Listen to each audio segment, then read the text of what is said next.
Welcome to my class. इस particular video lecture के अंदर मैं आपके सामने दो अजाइब कर्व्स को ड्रा करूंगा और उसके साथ हम मीडियन पॉइंट को एक्सट्रैक्ट करेंगे। आइएगा मूव करते हैं एक एग्जाम्पल की तरफ। इस पर्टिकुलर एक्सेल शीट के अंदर मुझे एक स्ट्रक्चर दिया गया है जिसके अंदर हमारे पास यहाँ पर 5 कॉलम्स बने हुए हैं। पहले 2 कॉलम स्टूडेंट के मार्क्स के हैं, 0 to 10, 10 to 20, 20 to 30 and so on. This goes up to 90 to 100. Student के मार्क्स के अंदर मेरे पास 100 स्टूडेंट्स की फ्रीक्वेंसी दी गई है, वो जिस क्लास के अंदर फॉल करते हैं। ये मेरे पास फ्रीक्वेंसीज 100 ऑब्जर्वेशंस की हैं। मैं यहाँ पर सम करके इसको वेरीफाई भी कर देता हूँ। This is 100। अब मुझे यहाँ पर less than and more than cumulative frequencies को ड्रॉ करना है। सबसे पहले मैं आपके सामने लेस देन क्यूमुलेटिव फ्रीक्वेंसी को टेकअप कर रहा हूँ, तो यहाँ पर मैं सम के फंक्शन को लूँगा। सम C3 कॉलन C3, पहले वाले C3 को मैं यहाँ पर फिक्स कर रहा हूँ और सेकेंड वाले C3 को मैं रिलेटिव रेफरेंस के अंदर ही रहने दूंगा। इट मीन्स C3 से शुरू हो जाओ और पहली बारी C3 तक ही रहो। आई प्रेस एंटर। मैं इसको नीचे ड्रैग डाउन करता हूँ। यहाँ पर क्यूमुलेटिव फ्रीक्वेंसी 10 हो गई। इट मीन्स C3 से शुरू हो जाओ और C4 तक चलो। ये फंक्शन मुझे क्यूमुलेटिव फ्रीक्वेंसी को निकालने के अंदर मदद करेगा। यहाँ पर हमने लेस देन के अंदर क्यूमुलेटिव फ्रीक्वेंसी को निकाल लिया। जिनके मार्क्स 0-10 के अंदर हैं उन स्टूडेंट का नंबर 4 से कम है। जिन स्टूडेंट के मार्क्स 20 से कम हैं उन स्टूडेंट का नंबर टोटल 10 से कम है। सो ये हमने लेस देन क्यूमुलेटिव फ्रीक्वेंसी को यहाँ पर निकाल लिया। इस जगह के ऊपर मुझे मोर देन क्यूमुलेटिव फ्रीक्वेंसी को निकालना है, तो सबसे पहले मैंने ये 100 के सेल के ऊपर क्लिक किया। F4 प्रेस करके मैं इसको लॉक कर रहा हूँ। Minus sum C3 colon C3। First C3 को पहले की तरह मैं F4 प्रेस करके लॉक कर दूंगा और सेकंड को मैं रिलेटिव रेफरेंस के अंदर ही रहने दूंगा। Now I press enter. मेरे पास ये अब मोर देन 96 आ गया। मैंने इसको फिल हैंडल के ज़रिए नीचे ड्रैग डाउन कर दिया। ये शो करता है कि 10 से ज़्यादा मार्क्स 96 स्टूडेंट के हैं, 20 से ज़्यादा मार्क्स 90 स्टूडेंट के हैं और 100 से ज़्यादा मार्क 0 स्टूडेंट के हैं।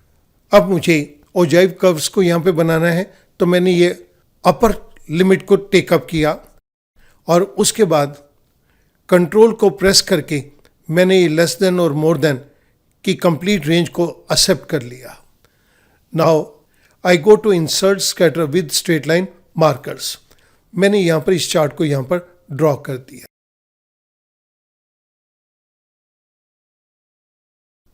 मैं इसका टाइटल भी चेंज कर देता हूँ। This is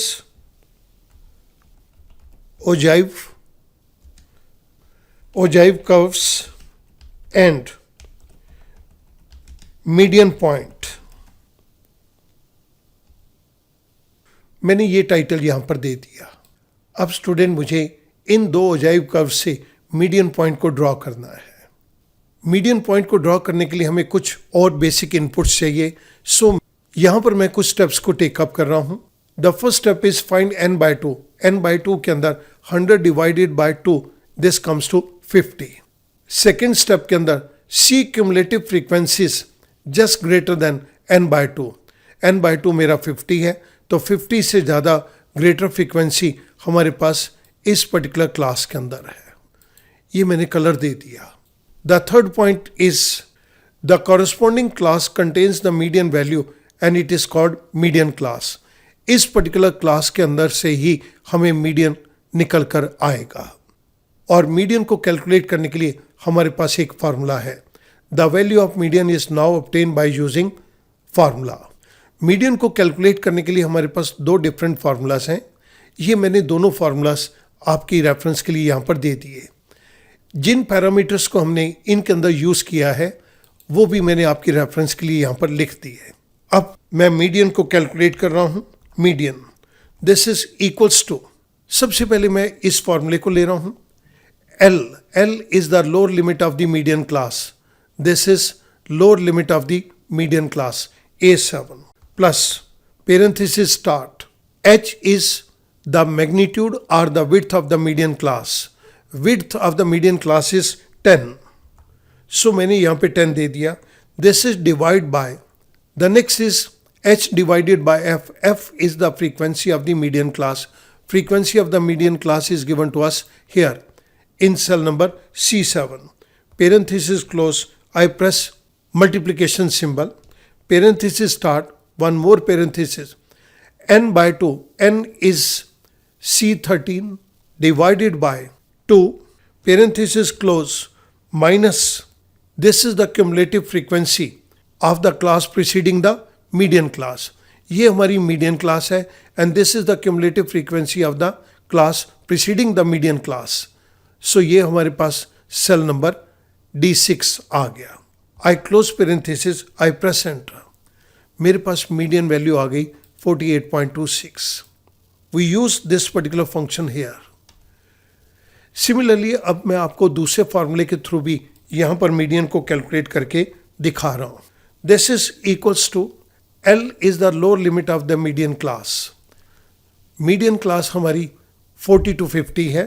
So I press here A7 plus parenthesis start, one more parenthesis. This is N by 2. N is C13 divided by 2 minus C. C is the cumulative frequency of the class preceding the median class. So this comes to D6. Parenthesis close divided by F. F is the frequency of the median class. This is C7. Parenthesis close multiplied by H. H is the magnitude or the width of the median class. Width of the median class is 10. I press enter. आप देख रहे हैं कि मैंने इन दोनों function से median को extract किया है. We use this particular function here. Student, जब हमने मीडियन को कैलकुलेट किया ये 48.26 आ रहा है. अब मैं इन ओजाइव कर्व से मीडियन पॉइंट को निकालना चाहता हूँ. सो मैं यहाँ से एक परपेंडिकुलर को ड्रॉ करूँगा. इस पॉइंट से मैंने एक परपेंडिकुलर को ड्रॉ किया. इसकी विड्थ को मैं इंक्रीज कर रहा हूँ. कलर भी डिफरेंट दे देते हैं. आप देख रहे हैं कि ये पॉइंट जो है 50% से पीछे आ रहा है. So this is our median point, जहाँ पर टू ओजाइव कर्व्स आपस में कट अक्रॉस करेंगी और वहाँ से अगर परपेंडिकुलर ड्रॉ किया जाए then this gives us the median point. मैं इस बात को यहाँ पर लिख रहा हूँ. From the point of intersection of two ogive curves draw a perpendicular on the x-axis where it meets the x-axis, that is the median. So हमारे पास यहाँ पर median 48.26 आ गया. इस चार्ट को मैं थोड़ा सा बड़ा कर देता हूँ. हमने इस पर्टिकुलर क्वेश्चन के अंदर less than cumulative frequency and more than cumulative frequency को टेकअप किया, जिसकी हेल्प से हमने टू ओजाइव कर्व्स को यहाँ पर प्रोड्यूस किया. इसके बाद हमने मीडियन के फंक्शन को इम्प्लीमेंट करके मीडियन को एक्चुअल नंबर्स के अंदर निकाला और उसके बाद हमने जहाँ पर ये ओजाइव कर्व्स आपस में कट कर रही हैं वहाँ से परपेंडिकुलर को ड्रॉ करके हमने ये देख लिया कि ये 48.26 के लगभग ही यहाँ पर आ रहा है. सो मैं उम्मीद करता हूँ इस पर्टिकुलर क्वेश्चन से आपको ओजाइव कर्व्स के बारे में भी नॉलेज मिलेगी और उसके थ्रू हम मीडियन पॉइंट कैसे कैलकुलेट कर सकते हैं आप इसको भी जान जाएंगे. I hope now this particular question will become very easy to you. Thank you very much.